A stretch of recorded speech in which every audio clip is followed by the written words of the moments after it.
distingue um escritor que supera o seu tempo é exatamente quando ele crava sua observação num comportamento inerente à natureza humana. Com seu constante bom humor, Arthur Azevedo apanhou um cestro revelador da hipocrisia e da prepotência que sempre permeiam as relações hierárquicas nos mais variados estamentos sociais. Aqui estamos nos gabinetes ministeriais de Sua Augusta Majestade, o Imperador Dom Pedro II.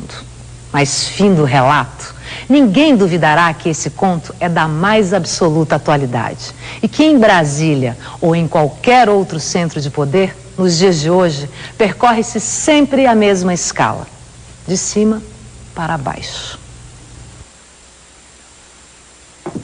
Naquele dia, o ministro chegou de mau humor ao gabinete e imediatamente mandou chamar o diretor-geral da secretaria. Chamem o diretor-geral da secretaria! Esse, como se fosse movido por uma pilha elétrica, estava poucos instantes depois em presença de Sua Excelência, que o recebeu com duas pedras na mão. Estou furioso! Estou furioso! Exclamou o conselheiro. Por sua causa, passei por uma vergonha diante de Sua Majestade, o Imperador. Por minha causa? Perguntou o diretor-geral, abrindo muitos olhos e batendo nos peitos. O senhor mandou-me na pasta um decreto de nomeação sem o nome do funcionário nomeado. Que me está dizendo, excelentíssimo? E o diretor-geral, que era tão passivo e humilde com os superiores, com arrogante e autoritário com os subalternos, apanhou rapidamente no ar o decreto que o ministro lhe atirou em risco de lhe bater na cara. E depois de escanchar a luneta no nariz, confessou, em voz sumida: é verdade, passou-me. Não sei como isso foi. É imperdoável essa falta de cuidado. Deviam merecer-lhe um pouco mais de atenção os atos que têm de ser submetidos à assinatura de Sua Majestade. Principalmente agora que, como sabe, está doente o seu oficial de gabinete. Por sua causa, esteve iminente uma crise ministerial. Uma crise ministerial! Ouvi palavras tão desagradáveis proferidas pelos augustos lábios de Sua Majestade que dei minha demissão. Sua Majestade não aceitou. Naturalmente, fez Sua Majestade muito bem. Não aceitou porque me considera muito e sabe que é um ministro ocupado como eu.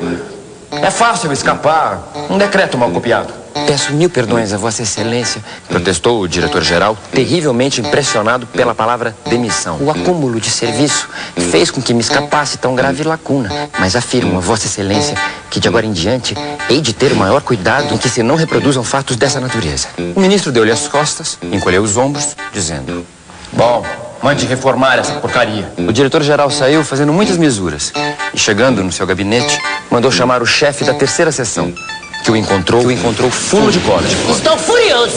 Por sua causa, passei por uma vergonha diante do senhor ministro. Por minha causa? O senhor mandou-me na pasta um decreto sem o nome do funcionário nomeado. Atirou-lhe o papel que caiu no chão. O chefe da terceira seção apanhou, atônito, e depois de se certificar do erro, balbuciou: queira Vossa Senhoria desculpar-me, senhor diretor, são coisas que acontecem.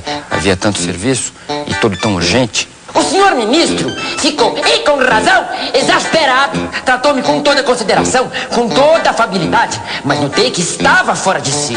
Não era caso para tanto. Não era caso para tanto? Não! Pois olha, Sua Excelência disse-me que eu devia suspender o chefe de seção que me mandou isso na pasta. Vossa Senhoria... Não o suspendo! Limito-me a fazer-lhe uma simples advertência, de acordo com o regulamento. Vossa Senhoria... Não responda! Não faça a menor observação. Retire-se e mande reformar essa porcaria. O chefe da terceira seção retirou-se confundido e foi ter à mesa do amanuense, que tão mal copiara o decreto. Estou furioso! Senhor Godinho! Por minha causa? O senhor é um empregado inepto, desidioso, desmantelado, incorrigível. Esse decreto não tem o nome do funcionário nomeado. E atirou o papel, que bateu no peito do amanuense.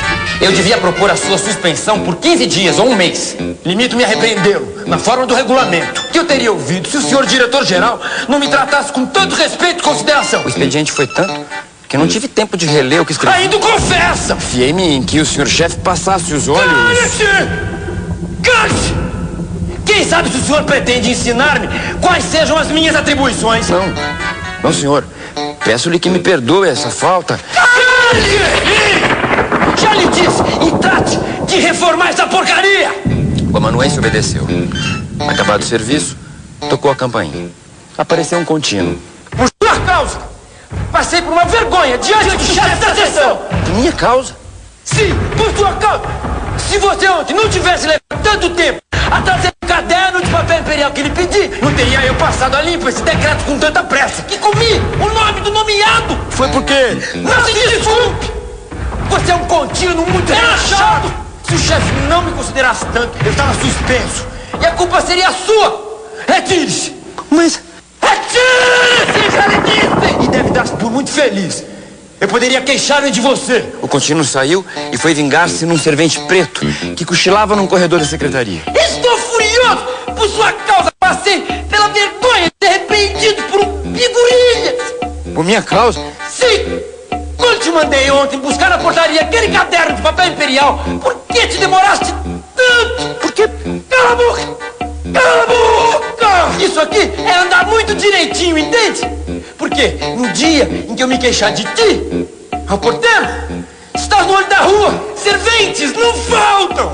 O preto não redarguiu. O pobre diabo não tinha ninguém abaixo de si em que pudesse desforrar-se da agressão do contínuo. Entretanto, quando depois do jantar, sem vontade, no frege moscas, entrou no pardieiro em que morava, deu um tremendo pontapé no seu cão.